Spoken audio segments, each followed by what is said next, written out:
નહીં દારૂડિયા ચારે ખૂણે ઊભા છે અમારી સુણિયાને હેરાન કરે ચલવાડા ગામમાં અમારા ગામમાં દારૂ આ દ્રશ્ય રાધનપુરના ચલવાડા ગામના છે। મહિલાઓ અને ગામના લોકો આક્રોશિત થઈને એક જ વાત કરી રહ્યા છે કે દારૂનું દૂષણ અમારા ત્યાંથી બંધ કરો। છેલ્લા કેટલાય સમયથી દારૂના મુદ્દે બહુ જ બધી બબાલો થઈ, એના પછી જનતા જાગી અને પછી જનતાએ જ્યાં જ્યાં અડ્ડા હતા ત્યાં રેડ કરી। હવે સામાન્ય લોકો બહાર આવીને કહી રહ્યા છે કે આ દારૂનું દૂષણ બંધ કરો। આ લોકોની સામે ક્યારે કાર્યવાહી કરવામાં આવશે, કારણ કે મહિલાઓ અને અહીંયા અમારી દીકરીઓ જે છે એ સુરક્ષિત નથી એવી વાત ત્યાંના ગામના લોકો કરી રહ્યા છે। મહિલાઓ જ્યારે બોલી રહી છે કે અમને અહીંયા ખૂબ તકલીફ પડે છે, ખુલ્લામાં દારૂ વેચાઈ રહ્યું છે, પુરુષો પણ એ આવે છે ને એવું કહે છે કે અહીંયા ખુલ્લામાં દારૂ વેચાઈ રહ્યું છે। આખા ગામે 5 દિવસનું અલ્ટિમેટમ આપી દીધું હતું કે 5 દિવસની અંદર અહીંયા ગામમાં કોઈ કાર્યવાહી કરવામાં નહીં આવે તો અમે વિરોધ કરીશું, ઉગ્ર આંદોલન કરીશું। જે તે સમયે જિગ્નેશ મેવાણીએ થરાદના એક ગામમાં જઈ અને પછી ત્યાં રેડ કરી અને લાઈવ બતાવ્યું હતું કે સ્કૂલની એકદમ નજીક જ દારૂ વેચાય છે।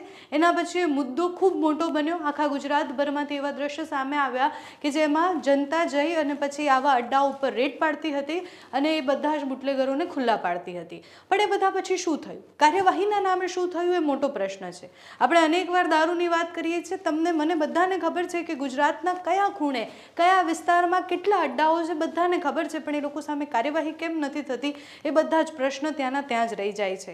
અત્યારે રાધનપુરના એક ગામમાંથી જે દ્રશ્ય સામે આવ્યા છે, મહિલાઓ જે આક્રોશિત થઈને કહી રહી છે તે સાંભળો। સિરી છોડીને દારૂડિયા ચારે ખૂણે ઊભા છે અમારી સુણિયાને હેરાન કરે ચલવાડા ગામમાં અમારા ગામમાં દારૂ। મારું નામ અગરબેન, ગામ ચલવાડા, રાધનપુર તાલુકો। અને દારૂનો તરાસ છે, અમારા વાહણ ફોડી નાખે, અમે રાંધીને મેલા એટલે અમારા રાંધણું કઈ રાખે ને અમે તમે અમારા ચલવાડા ગામમાં રજૂ નહીં કરો, પોલીસ સ્ટેશને અમે આદર થશે। અમે આખી દારૂ બહુ જ વેચાય છે, ગામ ઘરે ઘરે અડ્ડા છે અને દારૂ બહુ જ વેચાય છે।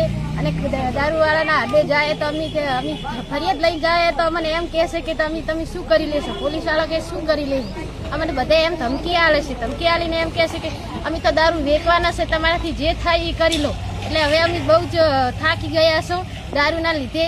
તો હવે અમારા ગામમાં ચલવાડા ગામમાં દારૂ બંધ કરવાનો છે કે નહીં, 5 દિવસની અંદર અમારા ગામમાં રજૂઆત થવી જોઈએ કે ચલવાડા ગામમાં દારૂ બંધ થવો જોઈએ। નક્કી અમે તો બીજા આગળ વધીને કચેરીમાં જઈને અમે દારૂ બંધ કરાવીને અને આ રજૂઆત કરશો। અમારા ગામમાં ચલવાડા ગામમાં દારૂ બંધ થવો જોઈએ। ગામ ચલવાડા ધનાભાઈ ખાવાભાઈ ગામ કેટલા વર્ષોથી ચાલુ દારૂ સાહેબ થાય છે, બાકી બંધ કરવા વિનંતી છે, નકર તમારી કચેરીએ આવવા વિનંતી કરશે। બાકી વખો કોઈ પાર વગરનો છે, કોઈ વાળા ભરતા નથી, વારંવાર દુઃખની પાર નથી।